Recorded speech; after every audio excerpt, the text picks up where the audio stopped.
Krishna Hare Krishna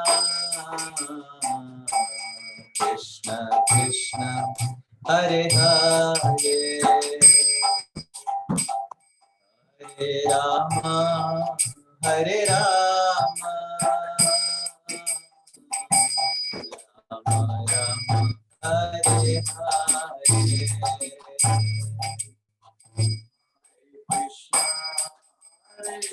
Krishna everyone loudly Krishna Krishna Hare Hare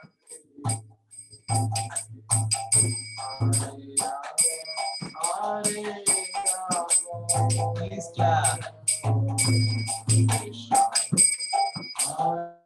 Hare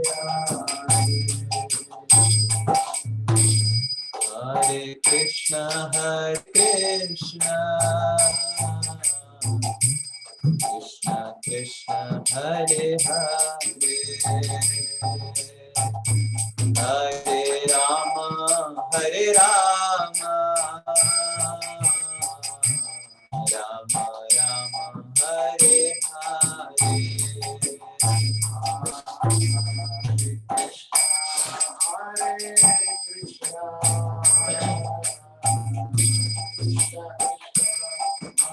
Hare Rama Hare Rama Rama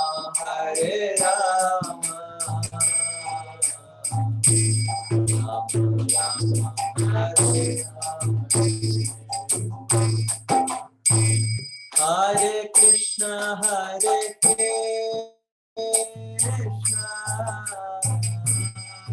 Krishna Krishna Hare Hare Hare Rama Hare Rama Rama Rama Hare Hare Krishna Krishna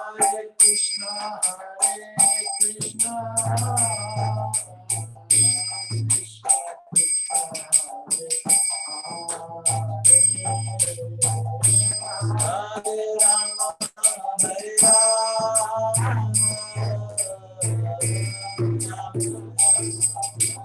Krishna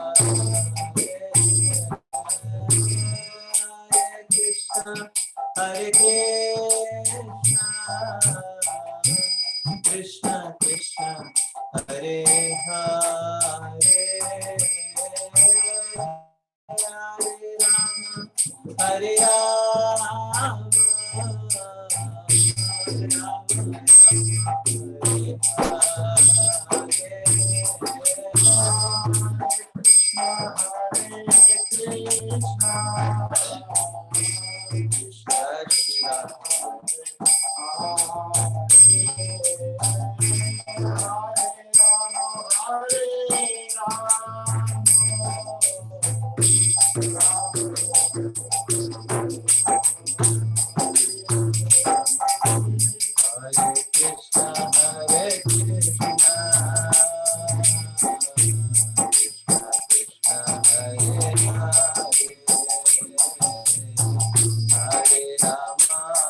Hare Rama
ओम अज्ञानतिमिरन्धस्य ज्ञानाञ्जनशलाकया चक्षुरुन्मिलितं येन तस्मै श्रीगुरुवे नमः। नमः ओम विष्णुपादाय कृष्णप्रेष्ठाय भूतले श्रीमते भक्तिवेदांत स्वामिनिति नामिने। नमस्ते सारस्वते देवे गौरवाणी प्रचारिणे निर्विशेष शून्यवादी पाश्चात्य देशतारिणे।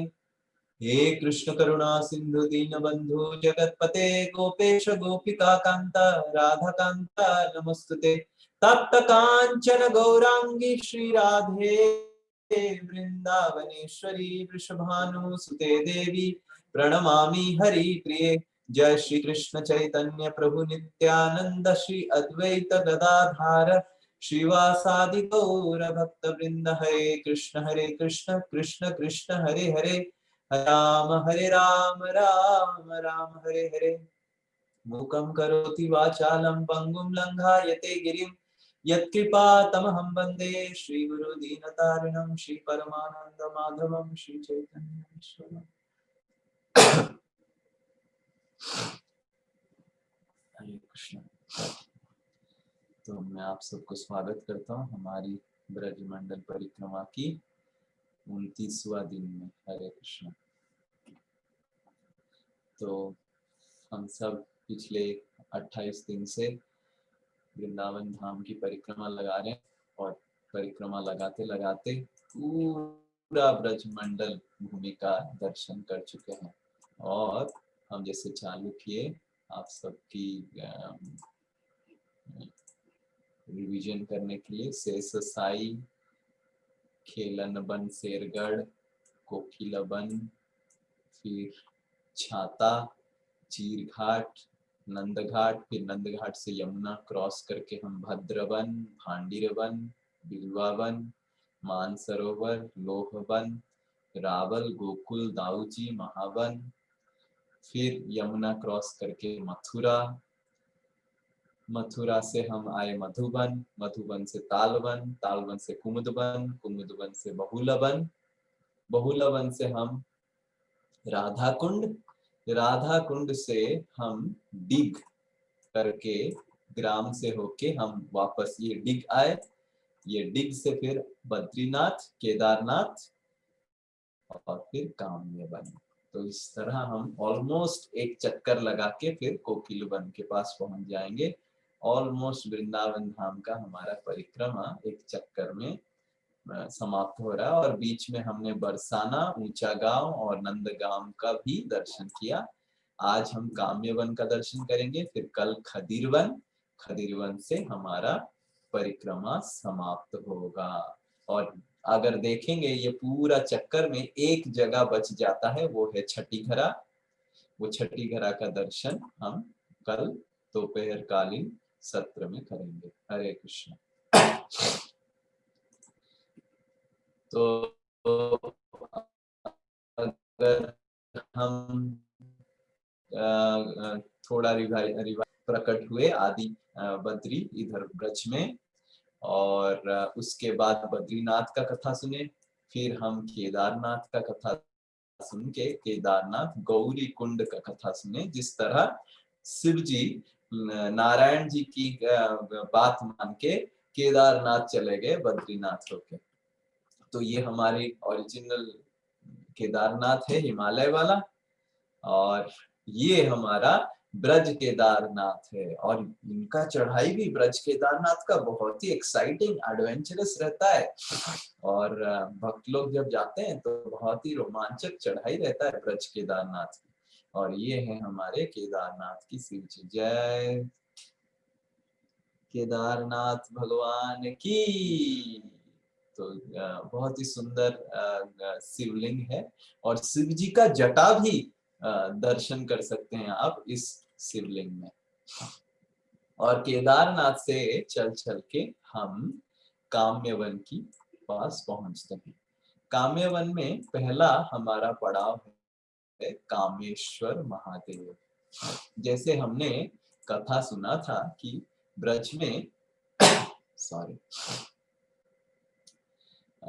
बहुत सारे महादेव मंदिर है, और हमने मथुरा में कौन सा महादेव मंदिर का दर्शन किया था? कौन बता पाएगा? Let's see how much you are aware of Vrindavan धाम। ब्रज मथुरा में कौन से शिवजी हैं? यस, हरि बोल। पवन प्रभु तो भूतेश्वर महादेव। मथुरा में भूतेश्वर महादेव हैं, और गोवर्धन के पास कौन से शिवजी हैं? Chakleshwar Mahadev, very good. और नंदगांव में नंदेश्वर महादेव, और काम्यवन में कामेश्वर महादेव, और वृंदावन की बीचों बीच गोपेश्वर महादेव। तो ये महादेव मंदिर वृंदावन में ब्रज में बहुत फेमस है। ये 5 वज्रनाथ जी ने स्थापना किया। तो ये कामेश्वर महादेव जी का कथा ये ऐसा आता है कि वृषभानु महाराज और कीर्तिदा महारानी यही कामेश्वर महादेव को आके प्रार्थना करते थे काम्यवन में आके, ताकि उनका संतान प्राप्ति हो। तो उनको उपासना करने के बाद वृषभानु महाराज पहले बरसाना से इधर आते थे काम्यवन में तपस्या करने के लिए। शिव जी को संतान की प्राप्ति का तपस्या करना हमारे पूर्व से भारतीय संप्रदाय में बहुत पहले से ही है, शास्त्र में मेंशन है। मेरी मम्मी भी मेरे को प्राप्त करने के लिए 5 साल शिव जी का तपस्या किया है, 5 साल। और फिर ऐसे नालायक बच्चा पैदा हो गया। मतलब शिव जी का कुछ गलती नहीं था, मम्मी का भी कुछ गलती नहीं था, मेरा ही गलती है। पर ऐसे है, संतान की लाभ के लिए शिव और पार्वती का उपासना करते हैं। तो वृषभानु महाराज भी एक संतान उनको बहुत दिन से नहीं हो रहा था, तो बरसाना से इधर काम्यवन में आके कामेश्वर महादेव जी का प्रार्थना कर रहे थे। और कामेश्वर महादेव को करने के बाद रावल गए, और रावल में स्थित फिर श्रीमती राधा रानी उनकी संतान प्राप्त हुआ। तो ये कामेश्वर महादेव सारी कामनाओं को पूर्ण करते हैं, और हमको कुछ भी भौतिक कामना कामेश्वर महादेव से मांगना नहीं चाहिए, क्योंकि कामेश्वर महादेव आप भौतिक कामना के पास कामेश्वर महादेव जी के पास जाएंगे तो आपकी वो भौतिक कामना तो पूर्ण कर देंगे, पर देखिए ब्रह्मा विष्णु महेश्वर हमने देखा कि वो सब कुछ छोड़ छाड़ के ब्रज में वास कर रहे हैं। इवन महादेव भी सब कुछ छोड़ छाड़ के ब्रज में वास कर रहे हैं। तो हमको कामेश्वर महादेव से यही कामना करना चाहिए। महादेव जी का और एक नाम भी आशुतोष है, आपको पता होगा कि महादेव जी का और एक नाम आशुतोष है। तो आशुतोष मतलब बहुत जल्दी प्रसन्न हो जाते हैं, और महादेव वैष्णव नाम यथा शंभु बहुत बड़े भक्त हैं। और इधर कामेश्वर महादेव जी को अगर हम प्रार्थना करेंगे तो हमको भी ब्रज में वास करने का मौका मिलेगा। तो ये कामेश्वर महादेव की कथा है। कामेश्वर महादेव जी का जो मंदिर है, ये है कामेश्वर महादेव जी का मंदिर। कामेश्वर महादेव जी की छोटा सा मंदिर है मंदिर प्रांगण में ये कामेश्वर जी की शिवलिंग है, जहाँ पे बहुत सारे लोग आके तपस्या करते हैं। स्पेशली ब्रज में वास करने के लिए कामेश्वर महादेव का जो प्रार्थना करते हैं उनको ब्रजवास का मौका मिलता है। तो अगर कामेश्वर महादेव के पास, और आप देखेंगे एक धर्म कुंड करके है, ये धर्म कुंड की कथा आप सबको पता होगा कि युधिष्ठिर महाराज, जैसे लास्ट क्लास में हमने बताया था, युधिष्ठिर महाराज और पंच पांडव घूम घूम के इधर काम्यवन में जब आए थे, काम्यवन में पहली बार ये इधर कामेश्वर महादेव के पास धर्म कुंड के पास आए थे। यहाँ पे एक कुंड था, जलाशय था, और युधिष्ठिर महाराज पहले सहदेव जी को भेजे ये जलाशय से पानी ग्रहण करने के लिए और पानी लेके आने के लिए। सब प्यासे थे। तो सहदेव जी जब पानी ग्रहण कर रहे थे, उसी समय एक यक्ष ने आवाज किया, ये जो कुंड है ये मेरा है, आप ये कुंड से पानी नहीं पी सकते, और कुंड से पानी पीने के लिए आपको पहले मेरा प्रश्न का उत्तर देना पड़ेगा। तो सहदेव बोले, कौन ऐसे बोल रहा है? तो पानी पी लिए। तो तुरंत जैसे पानी पी लिए वो मृत्यु हो गए, उनका मृत्यु हो गया। उनको खोजते खोजते नकुल आए, वो भी प्रश्न उत्तर नहीं देके पहले जल ग्रहण कर लिए, वो भी मृत्यु हो गए। ऐसे ऐसे सब आके फाइनली युधिष्ठिर महाराज आए और देखे कि सब उनके भाई ऐसे पड़े हुए हैं। और फिर युधिष्ठिर महाराज यक्ष उनको प्रश्न पूछे और युधिष्ठिर महाराज सब उत्तर दिए। और उसमें से जो सबसे महत्वपूर्ण प्रश्न है, जो श्रील प्रभुपाद बहुत बार हमको बताते हैं, वो ये है कि यक्ष पूछता है, ये पृथ्वी में सबसे बड़ा आश्चर्यजनक है। और युधिष्ठिर महाराज क्या बताते हैं? वो 7 वंडर्स ऑफ द वर्ल्ड नहीं बताते हैं, ताजमहल नहीं बताते हैं, लीनिंग टावर ऑफ पिज़ा नहीं बताते हैं, हैंगिंग गार्डन्स ऑफ बेबीलोन नहीं बताते हैं, और स्विट्जरलैंड बताते नहीं, और बर्मुडा ट्रायंगल नहीं बताते हैं। युधिष्ठिर महाराज बताते हैं, अहनि अहनि भूतानि गच्छन्ति यमलाययम् शेष स्थावर इच्छन्ति किमाश्चर्य अतः परम। तो युधिष्ठिर महाराज यक्ष को बोलते हैं, अहनि अहनि भूतानि, अहनि अहनि भूतानि, हर दिन, अह मतलब हर दिन, अहनि मतलब नीश मतलब रात, दिन रात लोग मरते हैं। गच्छन्ति यमलायम, यम के द्वार में जाते हैं, पर शेष स्थावर इच्छन्ति, बट जो रह जाता है, शेष मतलब जो रह जाता है, स्थावर इच्छन्ति, वो सोचता है कि मैं कभी नहीं मरूंगा। हर व्यक्ति का एक ये दृढ़ विश्वास रहता है, वो देखता है कि मेरे पिताजी गुजर गए, मेरे भाई लोग गुजर गए, मेरे सामने बहुत सारे लोग गुजर गए, पर मैं नहीं गुजरूंगा। शेष स्थावर इच्छन्ति किम आश्चर्य अतः परम, इससे बड़ा आश्चर्य क्या हो सकता है। तो इस तरह यक्ष बहुत प्रसन्न होकर युधिष्ठिर महाराज से वर मांगते, बोलते हैं कि आप कुछ वर मांगिए। और युधिष्ठिर महाराज देखते हैं उनके 4 और भाई गिरे हुए हैं, तो युधिष्ठिर महाराज नकुल को प्राप्त करने के लिए वर मांगते। तो धर्मराज यक्ष जो है, एक्चुअली वो यमराज है, धर्मराज है, युधिष्ठिर महाराज के पिताजी हैं। क्योंकि हमने जानते हैं कि कुंती महारानी को ऐसे वरदान मिला था कि वो देवताओं का आह्वान करते थे, देवताओं का आकर के वो सारे लोगों को प्राप्त किए थे। और धर्मराज के पुत्र हुए युधिष्ठिर महाराज। तो धर्मराज और वो यक्ष विचलित हो गए कि अरे आपने अर्जुन को नहीं मांगा, भीम को नहीं मांगा, और नकुल को मांगे। तो बताते हैं कि मेरे पिता के 2 मैं जिंदा हूं, तो इसीलिए माद्री का एक पुत्र भी जिंदा रहना चाहिए, इसीलिए मैं नकुल को प्राप्त करना चाहता हूँ। तो यक्ष इस चीज से इतना प्रसन्न हो गए, क्योंकि नकुल उतने बड़े योद्धा नहीं थे जितने अर्जुन थे, और अभी तक तो कुरुक्षेत्र युद्ध हुआ ही नहीं था। पर युधिष्ठिर महाराज अपना एजेंडा को भूल के अपने माता को प्रसन्न करने के लिए माद्री के पुत्र को पुनः जागृत, पुनः जीवित करने के लिए वरदान मांगते हैं। इससे प्रसन्न होके यक्ष सारे पंच पांडव बाकी 4 भाइयों को जीवित, पुनः जीवित कर लेते हैं और बहुत आशीर्वाद करते हैं। फिर ये जो पंच पांडव है इधर ही आगे जाते हैं। जब आगे बढ़ते हैं तो ये 84 खंबा, जैसे हमने पिछला क्लास में किया था, विश्वकर्मा जी ने इनके लिए बहुत बड़ा प्रासाद बनाते हैं और बहुत बड़ा प्रासाद मतलब पैलेस बना के 84 खंबे की पैलेस बनाते हैं, जहाँ पे ये पंच पांडव कुछ 1 साल रुकते हैं। यहाँ पे कृष्ण भी इनको मिलने आते हैं।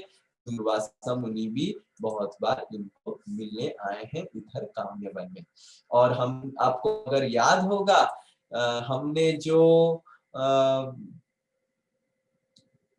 एक बार कथा सुनाया था पुरुषोत्तम मास का, कि कृष्ण पंच पांडवों को पुरुषोत्तम मास के बारे में, द्रौपदी जी के बारे में उपाख्यान सुना था, आपको याद है? हमने जब पुरुषोत्तम मास चालू हुआ था ये कथा किया था कि कृष्ण और पंच पांडव को पुरुषोत्तम मास के बारे में। तो अगर याद नहीं है बाकी भक्तों से पूछ सकते हैं कि पुरुषोत्तम मास के बारे में, पुरुषोत्तम मास की गुणगान करते हुए कृष्ण बताते हैं कि किस तरह द्रौपदी जी ने पुरुषोत्तम मास का अवमानना किया था पिछले जन्म में, इसीलिए द्रौपदी जी का ये वस्त्र हरण वगैरह वगैरह हुआ, सब कुछ हुआ। तो और यहीं पे काम्यवन में कृष्ण पंच पांडवों को पुरुषोत्तम मास करने के लिए भी बताया था। यही 84 खंबा में ये लीला यहीं पे होता है। और आगे अगर हम बढ़ेंगे तो विमल कुंड आएगा। विमल कुंड का कथा ऑलरेडी हमने एक भागवत कक्षा में किया था, आपको याद है? विमल देव अयोध्या के सारे नगरियों के महिलाएं जो भगवान के साथ माधुर्य रस आस्वादन करना चाहते हैं थे, वो विमल देव की पुत्रियां हुई। विमल देव जिनके पास हजार हजार पत्नियां थी पर एक भी संतान नहीं हो रहा था, फिर हुआ तो संतान, और 1 करोड़ बेटियां। याद है आप सबको? हाथ उठाइए कितने लोगों को याद है, मैं देखना चाहता हूँ कितने लोगों ने वो क्लास सुना है जो हमने क्लास भागवत क्लास में बताया था। हु आर द गोपीज और whatever, I forgot the name of the class. Remember who became gopis of Vrindavan? एक इंग्लिश में क्लास हुआ था। Yes yes yes, gopis of Vrindavan. तो उसमें हमने डिस्कस किया था विमल देव का। तो किसी को अगर याद नहीं आ रहा है तो इसको फिर से सुन सकते हैं, क्योंकि वृंदावन की, काम्यवन की बाकी सब लीलाओं को भी हमको वर्णन करना है। तो उस क्लास में हमने विमल कुंड के बारे में बताया था। जो सारे गोपियां लोग, जो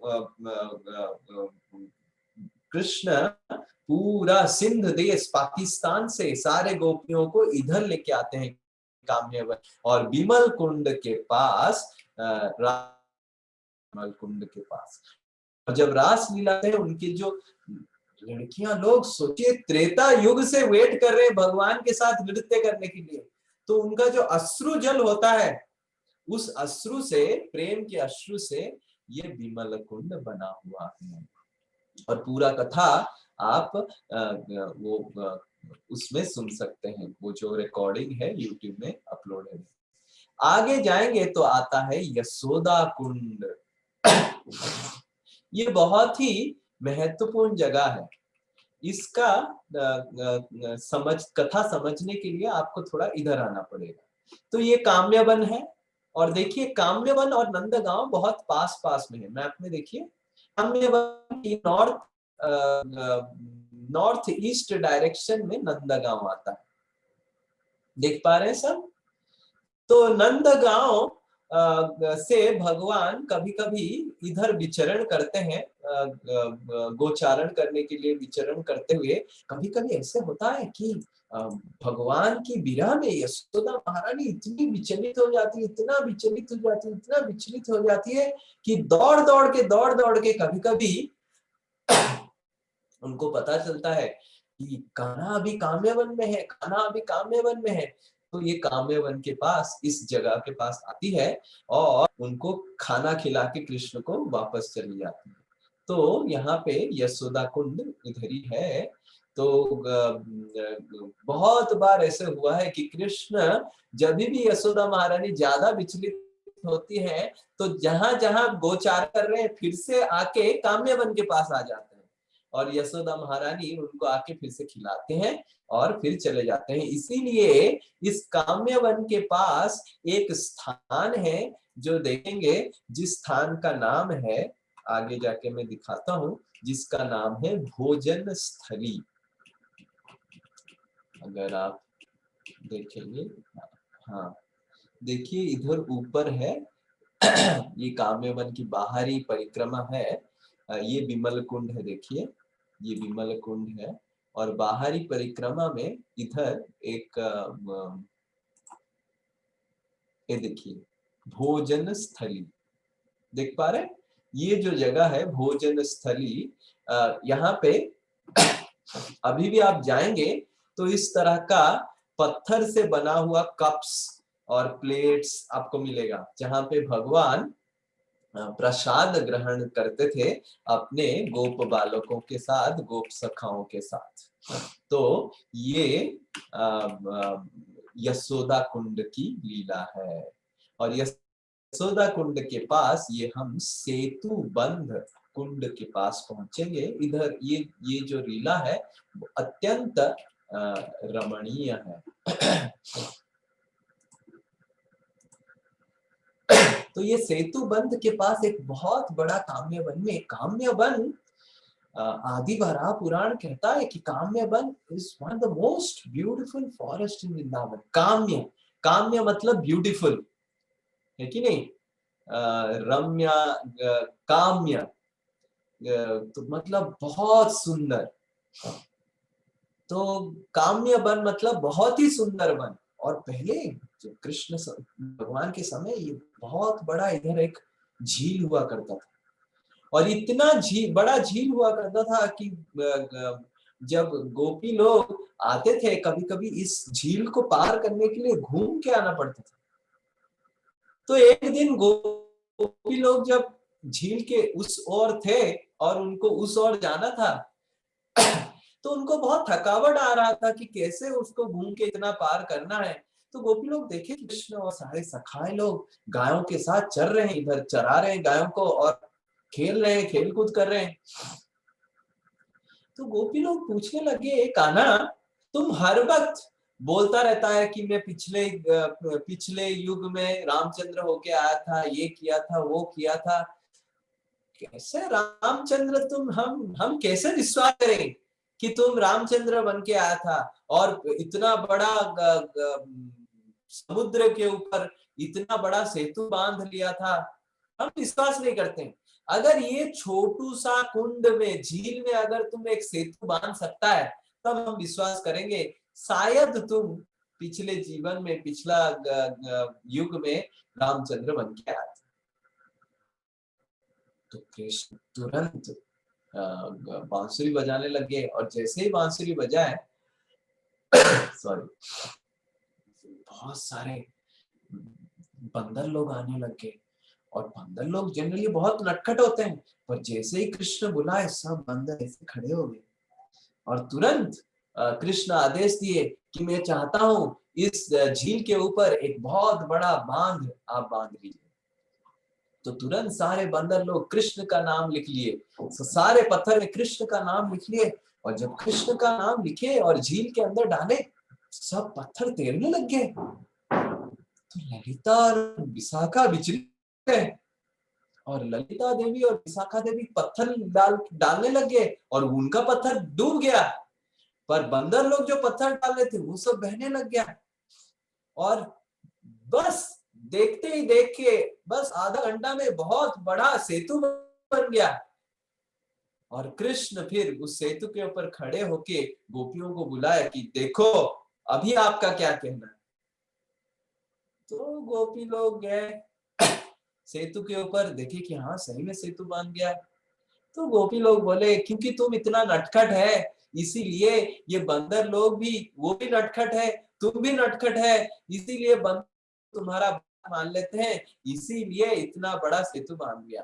तुम कोई रामचंद्र नहीं है, तुम तो पागल है, नालायक है। ऐसे बोल के कृष्ण को हटा के वो सेतु से झील को पार करके चले गए। तो कृष्ण बोलने लगे एटलीस्ट मेरे को थोड़ा बख्शिश तो दो, थोड़ा घी माखन तो दो।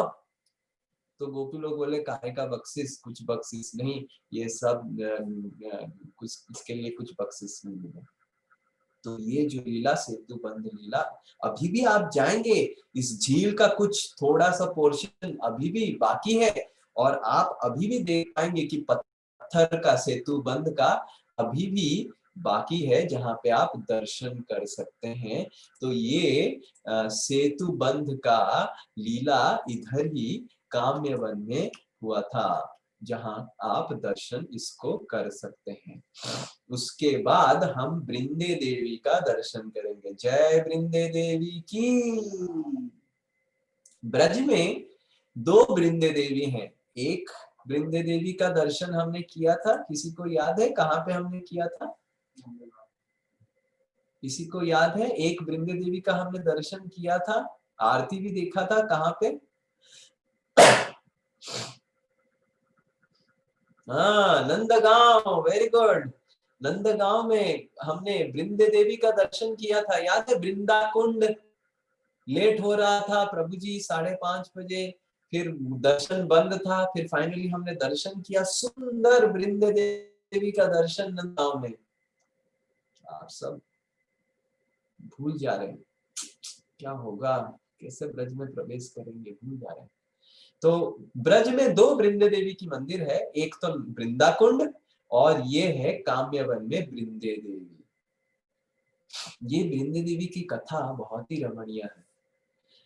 रूप गोस्वामी जब ब्रज में रह रहे थे, एक दिन उनके सपने में वृंदे देवी तुलसी महारानी सपने में आए और बोलने लगी तुलसी महारानी कि मैं ब्रह्म कुंड के पास हूँ, मैं ब्रह्म कुंड के पास हूँ और ब्रह्म कुंड के पास हूँ, मेरे को उद्धार कीजिए, मेरे को उद्धार कीजिए और स्थापना कीजिए। हुआ ये था कि बज्रनाथ जी ने वृंदे देवी को स्थापना किया था। ये जो वृंदे देवी मुगल लोगों का अटैक के लिए, औरंगजेब वगैरह वगैरह जो सब अटैक किए थे, तो पुजारी लोग ये वृंदे देवी को ब्रह्मकुंड मतलब अक्रूर घाट ब्रह्म ह्रद, आपको याद होगा, जहां पे नंद महाराज को वैकुंठ दर्शन करवाए थे भगवान, याद है? जब नंद महाराज को कौन पकड़ लिया था? हाय हाय हाय हाय हाय हाय, कब नंद महाराज को वैकुंठ दर्शन हुआ था? कौन पकड़ लिया था नंद महाराज को? कौन से जगह पे लीला हुआ था? कब लीला सुना था? हाँ, वरुण देव, नंद घाट में, नंद घाट में वरुण देव ले लिए थे। उसके बाद जब वापस आ रहे थे, सारे ब्रजवासी लोग चिंतित हो गए, अरे वरुण देव तो बहुत उपासना कर रहे हैं, कान्हा सही में नारायण है क्या? और कान्हा अगर नारायण है कि हमको वैकुंठ दर्शन भी करा सकता है क्या? तो ब्रह्म कुंड में वैकुंठ दर्शन हुआ था। यहीं पे ब्रह्म कुंड के अंदर पुजारी लोगों ने वृंदे देवी को, वृंदे देवी के जो विग्रह है, मुगल लोगों के आक्रमण से बचने के लिए, बचाने के लिए इधर डाल दी थी। रूप गोस्वामी के सपने में वृंदे देवी आते हैं और बताते हैं मेरे को आप उद्धार कीजिए, और रूप गोस्वामी उनको उद्धार करके स्थापना करते हैं राधा गोविंद जी के साथ। फिर से जब औरंगजेब अटैक करने लगते हैं, तो जयपुर के राजाओं को कौन करते हैं? गोस्वामी लोग। और जयपुर के राजा इन सारे राधा गोविंद जी, राधा मदन मोहन, राधा गोपीनाथ, राधा दामोदर, राधा रमन, इन सब को इकट्ठा करके जयपुर लेने का प्लान बनता है। और वृंदावन में जयपुर लेके जाने के लिए काम्यवन के पास आते हैं, क्योंकि राजस्थान ये काम्यवन के उस ओर है। एक जगह आता है रहेजा, तो उस रहेजा के उस ओर राजस्थान आता है। हालांकि ब्रज तो ना उत्तर प्रदेश, ना राजस्थान, ना हरियाणा, ना कहीं पे आता है। ब्रज तो आध्यात्मिक जगत का हिस्सा है, पर भौतिक दृष्टि से अगर हम गणना करें तो जब जयपुर जाते समय ये काम्यवन आता है और सारे विग्रह इधर काम्यवन में कुछ दिन ठहरते हैं, 3 रात तक ठहरते हैं। और जब 3 रात को ठहरने के बाद जब निकलते हैं, सारे विग्रह तो निकल जाते हैं, मदन मोहन जी निकल जाते हैं एक गाड़ी में, गोविंद जी निकल जाते हैं, गोपीनाथ जी निकल जाते हैं, राधा मदन निकल जाते हैं, राधा छेल चिकन निकल जाते हैं, राधा सब सब गोकुलानंदा विनोद सब निकल जाते हैं। पर जैसे ही वृंदे देवी का बैलगाड़ी निकलने वाले हैं, तो वृंदे देवी सपने में आते हैं पुजारी लोग और बोलती है वृंदे देवी कि कृष्ण तो सारे ब्रह्मांड के नायक है, पर मैं तो खाली वृंदावन की देवी हूँ। कृष्ण तो कहीं भी रह सकते हैं, उस जगह को वृंदावन बना सकते हैं, पर मैं वृंदावन नहीं छोड़ के जाना चाहती हूँ, आप मेरे को इधर ही स्थापना कीजिए। तब से वृंदेवी वृंदावन से काम्यवन आ जाती है और तब से ये वृंदे देवी इधर ही पूजा पाती है। ये वृंदे देवी का मंदिर है काम्यवन में, बहुत ही सुंदर मंदिर है। हम जब एक बार वृंदावन गए थे परिक्रमा में, बहुत सुंदर इधर कीर्तन हुआ था वृंदे देवी का। और ये राधा मदन, और 3 दिन तक कि में मदन मोहन, गोविंद जी और गोपीनाथ जी रुके थे। जहां पे रुके थे, जिस घर में रुके थे, उस घर में उनका एक प्रतिभू मतलब उन्हीं की तरह दिखने वाला विग्रह स्थापना हुआ। ये मदन मोहन जी है, ये प्रतिभू विग्रह है, और ये गोपीनाथ है, गोविंद जी, उधर ही स्थापना हुआ काम्यवन में। पर ये जो वृंदे देवी है, ये ओरिजिनल जो वज्रनाभ ने स्थापित किया था वृंदावन से, राधा गोविंद मंदिर से काम्यवन में आए और काम्यवन के आगे जयपुर में नहीं गए और इधर ही रुके। तो अभी हम एक सुंदर सा कीर्तन करेंगे जो वृंदे देवी के बारे में है। ये सुंदर सा श्लोक है, ये वृंदे देवी अष्टकम है। इसको आप तुलसी महारानी के सामने गा सकते हैं। जैसे कोई कोई मेरे को पूछते थे कि तुलसी महारानी का विवाह आ रहा है 30 तारीख को, और तुलसी शालिग्राम शिला का विवाह है, तो उनको क्या करना चाहिए? तो आप ये वृंदे देवी का अष्टकम गा सकते हैं 30 तारीख को। बहुत ही सुंदर अष्टकम है, होपफुली आप गा पाएंगे, आप धुन याद कर सकते हैं। गांगेय चांपेय तदीर्भिनिंदी, 2 बिट। गांगेय चांपेय तदीर्भिनिंदी, रोचि प्रवाहा श्रपितात्म वृंदे।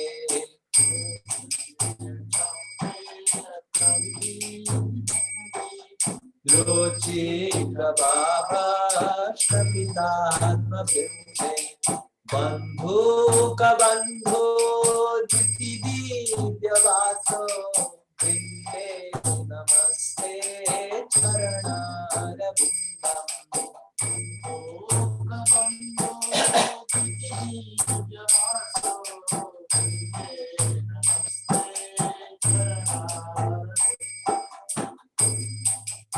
गांगे अचांपे, ऐसे कहा जाता है वृंदे देवी का जो शरीर का अंग कांति है वो चंपा फूल की तरह है। चंपा फूल आपने देखा है, येलो कलर का, चमेली फूल की तरह है। और बंधु का बंधु द्वितीय दिव्य वासो, बंधु का मतलब लोटस फ्लावर, बंधु का बंधु मतलब सन, सूर्यदेव, उनका जो वास है मतलब कपड़ा है, सूर्य की तरह प्रज्वलमान है। वृंदे नमस्ते चरणारविंदम, वो वृंदे देवी को मैं नमस्कार करता हूँ। बिंबाधर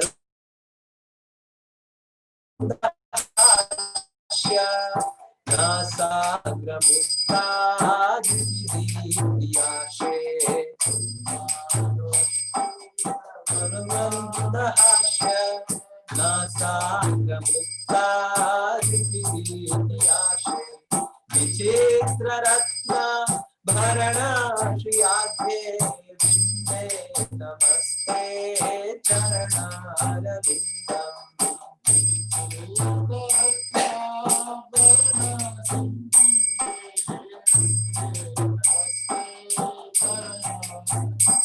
उनका अधर बिंब फूल की बिंब फ्रूट की तरह है, बिंब फल की तरह है, और मंद हास्य, और बहुत सुंदर से मंद मंद रूप से वो हंसते हैं। देखिए, very small sweet mouth and very she has a very nice smile. Mandahasya Vichitra Ratna, and she is wearing lot of golden ornaments. Sriyadhe, like Lakshmi ji. Brinde namaste charanaravinda. Samasta vaikuntha siro manashri Krishnasya vrindavana dhami.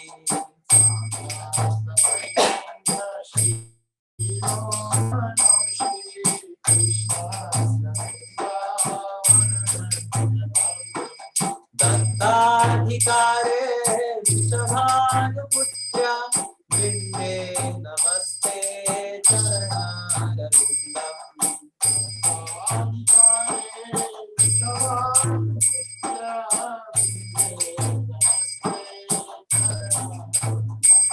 समस्त वैकुंठ शिरोमणि, सारे वैकुंठ धाम की शिरोमणि है श्री वृंदावन धाम। कृष्णस्य वृंदावन धन्य धामनी, ये कृष्ण की जो वृंदावन धाम है सारे वैकुंठ की शिरोमणि है। दत्ताधिकारे, इसको टेक केयर मतलब इसको परिचालना, केयर टेकर होता है ना, केयर टेकर, बड़ा बंगलों का केयर टेकर होता है, उसका केयर टेकर बनने के लिए वृषभानुपुत्रिया मतलब श्रीमती राधा रानी, वृषभानु की पुत्री, विश्वभानुपुत्री श्रीमती राधा रानी ने वृंदे देवी को ये पूरा वृंदावन धाम जो वैकुंठ की शिरोमणि है उसका केयर टेकर बनाया। मतलब just imagine what is the position of Vrinda Devi. तो आज्ञया पल्लव पुष्प वृंदा मृगादिमाधव कुंजा पल्लव पुष्प वृंदा मृगादिमाधव कुंजा मध्वादिर्वादि विभूषमाणा वृंदे नमस्ते चरणारविन्दम् मध्वादिर्वादि विभूषमाणा वृंदे नमस्ते चरणारविन्दम्। और जब विश्वभानुपुत्री श्रीमती राधा रानी ने श्रीमती राधा रानी जब वृंदे देवी को केयरटेकर बनाया वृंदावन धाम का, त्वत आज्ञाया, उनकी आज्ञा से पल्लव मतलब फूल, पत्र, पुष्प और भृंग, भृंग मतलब भौरे, मृग, मृग मतलब हिरण, माधव केली कुंज, और माधव कृष्ण के लिए केली कुंज, कृष्ण की आनंद, केली मतलब आनंद, कुंज, कुंज मतलब कुंज बनाए, कॉटेज, कॉटेज मेड ऑफ पल्लव पुष्प एंड भृंग, made of flowers, made of leaves, made of climbers and made of lot of हिरन। सोचिए इस तरह का घर, सुंदर सा घर बनाए कृष्ण के लिए वृंदे देवी ने। मध्वादिभिर भांति विभूषमाण, एंड ये सब विभूषमाणा, they were all sparkling and dazzling with lot of jewels also। वृंदे नमस्ते चरणारविंद, मैं वृंदे देवी को नमस्कार करती हूँ। त्वदीय दूतेन निकुंजयूनो अत्योकयो केलि विलास सिद्धि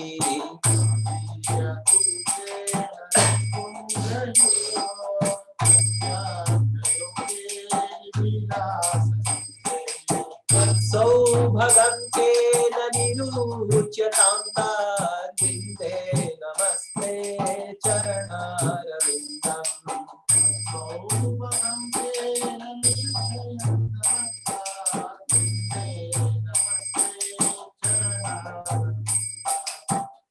त्वत् सौभगम, आपका सौभाग्य की क्या बारे में, केन निरुच्य, कौन आपकी सौभाग्य के बारे में कल्पना कर सकता है? क्यों? क्योंकि निकुंज, एक होता है वृंदावन में, ब्रज में एक होता है कुंज और एक होता है निकुंज।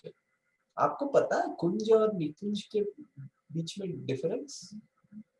How many of you know what is the difference between कुंज और निकुंज? आप तो सुने होंगे ना, घर तो दे देते, श्री राधा कुंज, श्याम निकुंज, ऐसे घर घर का नाम, बट क्या, what's the difference? Yes, one devotee is raising hand, yes please tell.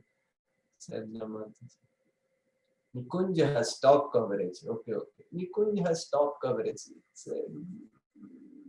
चलेगा, don't know Prabhu ji, okay very good, 100% life is waste।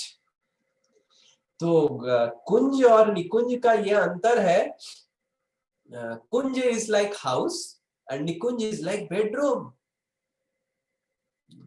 जैसे कुछ लोग आते हैं तो तुरंत क्या आपको अंदर अंदर लेके चले जाएंगे? आप अपने लिविंग रूम में लेके जाएंगे क्या? आप पहले ड्राइंग रूम में बिठाएंगे। तो इधर विश्वनाथ चक्रवर्ती ठाकुर इधर बताते हैं निकुंज मतलब निभृत, निभृत मतलब कॉन्फिडेंशियल, मतलब very covered and very very secret.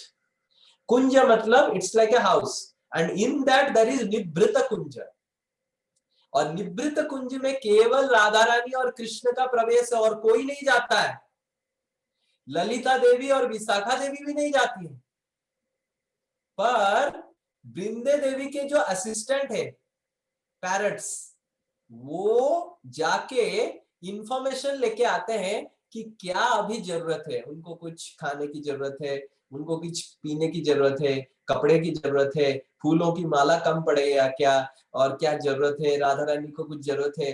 तो parrots they go and information and give to Brinde Devi and Brinde Devi sends those items to Nikunj। सोचिए Brinde Devi का सर्विस कितना कॉन्फिडेंशियल। तो इसीलिए केन सौभाग्य, who will estimate the great fortune of Brinde Devi, who is rendering such confidential service, and that is why these parrots have more information about Vrindavan Dham than any of the Sakhis and Gopis and Gopas, and that is why Srimati Radharani and Krishna had chosen their own personal parrot Sukadev Goswami to speak on Srimad Bhagavatam। Krishna तो, श्रीमती राधा रानी कृष्ण तो सखाओं को भी रख सकते थे, गोपियों को भी किसी को रख सकते थे भागवत पढ़ाने के लिए, सिखाने के लिए। सुखदेव गोस्वामी क्यों, पैरट को क्यों?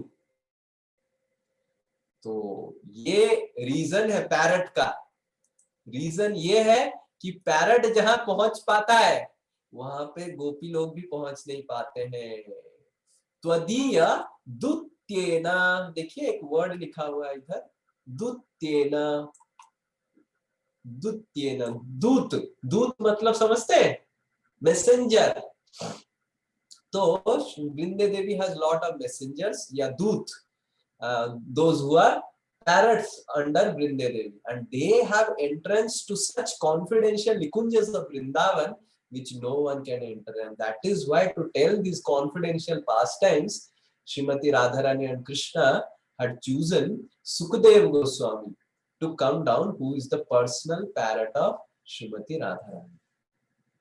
रासाभिलाषो बसतीश्च वृन्द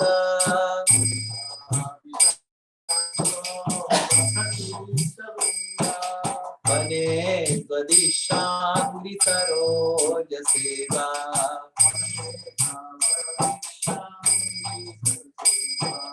वने त्वदीशाङ्घ्रि सरोजसेवा, लभ्या च पुंसा कृपया तवैव, वृन्दे नमस्ते चरणारविन्द।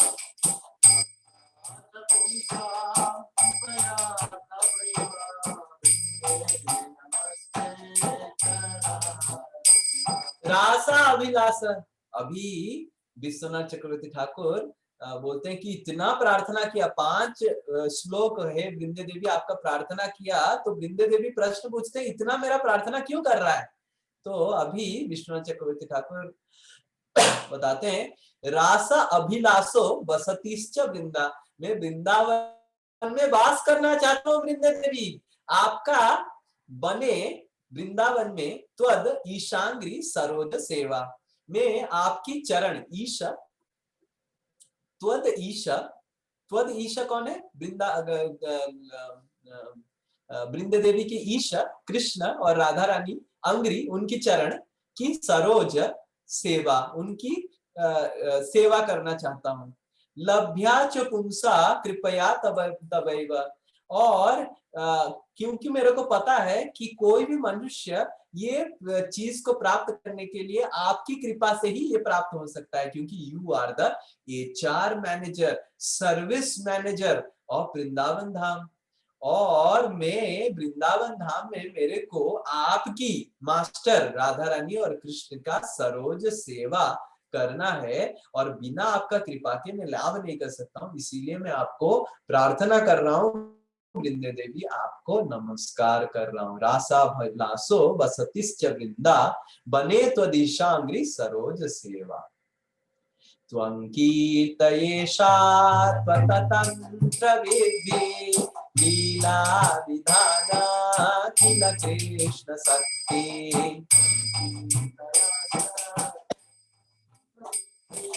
लीला विधाना किल कृष्ण शक्ति, तवैव मूर्तिस् तुलसी विलोके बिंदे नमस्ते चरणारविन्दम्, तवैव मूर्तिस् तुलसी विलोके बिंदे नमस्ते चरणारविन्दम्, त्वं कीर्तये सात्वत तंत्र विद्धि, और आपका कीर्तन, आपका गुणगान, कि आप भगवान की सेवा मैनेजर हैं वृंदावन धाम की, इस चीज को कीर्तन और गुणगान सब सात्वत तंत्र विधि, जितने सारे पुराण स्मृति शास्त्र वेद सब आपका गुणगान कर रहे हैं।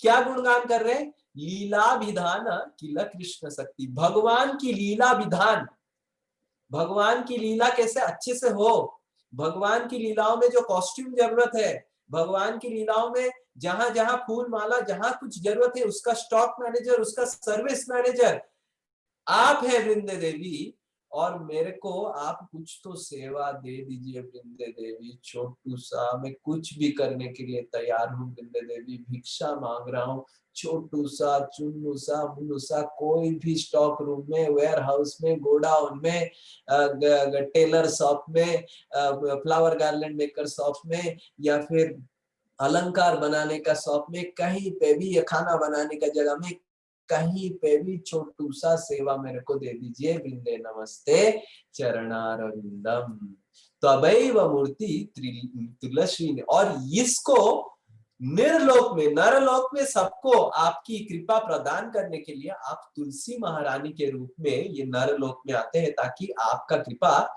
सबको प्राप्त हो पाए, वृंदे नमस्ते चरणारविंद। अगर पूरा ये वृंदा देवी अष्टकम याद नहीं कर पाएंगे या फिर गा नहीं पाएंगे, एटलीस्ट 8 नंबर आप गा सकते हैं, जो एटलीस्ट हर दिन एटलीस्ट गाना चाहिए 8 नंबर वर्ड, अभी जो हम गाएंगे। भक्त्या विहीना अपराध लक्ष्य,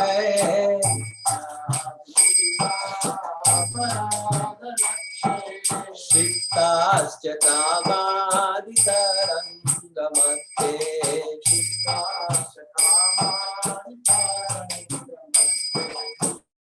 कृपामयि त्वां शरणं प्रपन्ना,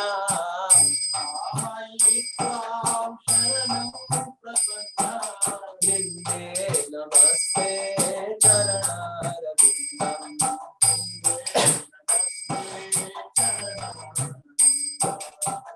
भक्त्या विहीना अपराध लक्ष्य, मेरे हृदय में भक्ति नहीं है और लक्ष्य लक्ष्य अपराध मैंने किया है, और मेरे हृदय में भक्ति नहीं है और अपराध भी किया है, और जिसके वजह से भक्ति नहीं है और अपराध मैंने लक्ष्य लक्ष्य किया, इसीलिए कामादि तरंग मध्य में, अनर्थों की तरंग में ऐसे से डूब रहा हूं। क्षिप्तस मतलब गिर गया मैं। कामादि तरंग, काम क्रोध लोभ मद आश्चर्य की तरंग मतलब वेव्स में, ढेउ में मैं डूब रहा हूँ। कृपामयी, हे माते मेरे को कृपा कीजिए। त्वम शरणम प्रपन्ना, मैं आपकी शरण कर ले रहा हूँ। प्रपन्न, मैं गिरा हुआ हूँ आपके चरण में, मेरे को कृपा दिखाइए। वृंदे नमस्ते चरणारविंद। एटलीस्ट ये अष्टम जो श्लोक है या फिर गाने का जो पंक्ति है, इसको एटलीस्ट आप हर दिन उच्चारण कर सकते हैं। सब कुछ उच्चारण करेंगे तो बहुत अच्छा है। वृंदाष्टकम ये शृणये पठेद वा,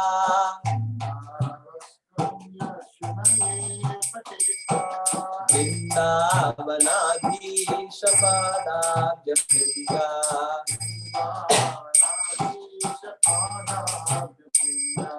सप्राप्य वृंदावन नित्यवासम्,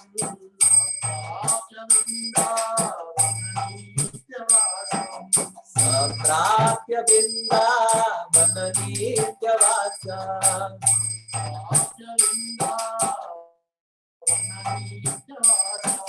तत्प्रेम सेवा लभते कृतार्थ,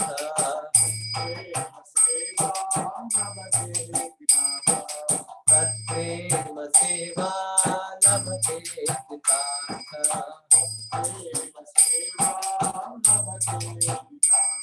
वृंदाष्टकम, ये जो वृंद देवी का अष्टकम है, जो सुनता है, जो पठन करता है नियमित रूप से, वृंदावनाधीश श्री राधा रानी और कृष्ण जो वृंदावन की आधीश है, धीश है, पदाब्ज भृंग उनकी चरण कमल की सेवा, सप्राप्य वृंदावन नित्यवास, उसको वृंदावन में नित्य रूप से वास करने का उसको मौका मिलता है। और भगवान राधा रानी और कृष्ण की प्रेममय सेवा उसको लाभ करने का भी मौका मिलता है और उसका जीवन कृतार्थ हो जाता है। जय वृंदे देवी अष्टकम की। तो ये वृंदे देवी अष्टकम है जो आप पढ़ सकते हैं नियमित रूप से। और ये बहुत ही अगर हमको ब्रज में प्रवेश करना है तो इन सारे अष्टकम को ध्यान पूर्वक पठन करना चाहिए, मनन करना चाहिए और श्रवण और कीर्तन करना चाहिए। तो इस तरह काम्यवन की अंदरूनी परिक्रमा संपूर्ण होता है। और हम कल सुबह काम्यवन की बाहरी परिक्रमा करेंगे और दोपहर में खादीर वन और छठी घरा करके पूरा संपूर्ण ब्रज मंडल की परिक्रमा अंत करेंगे। कल सुबह हम काम्यवन की बाहरी परिक्रमा करेंगे और दोपहर में चौमुहा, अब मैं बता देता हूँ पहले, चौमुहा का दर्शन करेंगे। प्रभु जी श्रीनिवास कृष्ण प्रभु हमको चौमुहा का दर्शन करेंगे। और छठी घरा के पास गरुड़ गोविंद मंदिर है, बहुत ही सुंदर मंदिर है, उसका दर्शन करेंगे। और अंत में राधा कुंड का दर्शन करके ब्रजमंडल परिक्रमा समाप्त करेंगे। हमने राधा कुंड का दर्शन करके राधा रानी को कृपा मांग के, कृपा याचना करके ब्रजमंडल परिक्रमा चालू किया था। और राधा कुंड में राधा रानी का कृपा याचना करके हम ब्रजमंडल परिक्रमा को कल फिर से समाप्त करेंगे 5 बजे। कल 7 से 7:30 कक्षा होगा और 3 से 5 कक्षा होगा। हरे कृष्णा कृष्ण कृष्ण हरे हरे, हरे राम राम राम हरे हरे। श्री ब्रजमंडल परिक्रमा के, श्री श्री वृंदावन धाम के।